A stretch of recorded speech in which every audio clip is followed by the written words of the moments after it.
जाएंगे दिलचस्प और अजीब खबरों पर। चीनी शख्स ने मशहूर कार्टून शनचैन जैसा घर बनाने में करोड़ों रुपए लगा दिए। अगर आपने शनचैन नहीं देखा है तो आपको एनिमी प्रेमी का कहना गलत होगा। बच्चों के लिए दोस्ताना कॉमेडी सीरीज का आलमी मदाहों की तादाद है। अगर आप सच्चे पुरस्कार हैं तो आपको यकीनी तौर पर शनो सो के नोहा का घर याद होगा, जिसमें सुर्ख और सफेद ईंटों का घर है।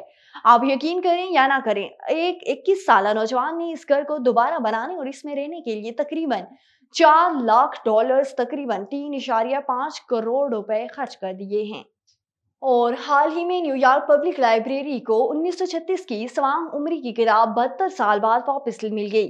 लाइब्रेरी के डायरेक्टर बिली पैरोट ने कहा है कि उन्हें क्रिसमस से कुछ दिन पहले लाइब्रेरी की फिफ्थ एवेन्यू ब्रांच से कॉल मौसूल हुई थी। सूरत हाल एक किताब की वापसी की थी जो 4 अप्रैल 1952 को चेकआउट की गई थी और 2 हफ्ते बाद वापस आनी थी।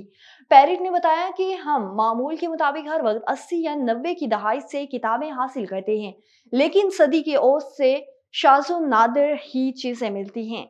और आईटी टेक्नोलॉजी से आशना कराची के नौजवान ने मसनूई जहानत का नए तर्ज अमल इस्तेमाल करके दुनिया को हैरान जबकि शायकीन क्रिकेट को खुश कर दिया। अयाज खान नामी एक शख्स ने HBL PSL 10 से कबल शायकीन क्रिकेट के लिए नगमा दिल थाम ले प्यारे जारी कर दिया। इस नगमे का बिलवास्ता PSL से ताल्लुक नहीं, ताहम इससे इंटरनेशनल क्रिकेट इवेंट्स दिखाए गए हैं। अयाज खान के मुताबिक उन्होंने नगमे के बोल खुद लिखे, जिसके बाद AI की मदद से म्यूजिक तैयार करवाया और ऑडियो रिकॉर्ड करवा दी।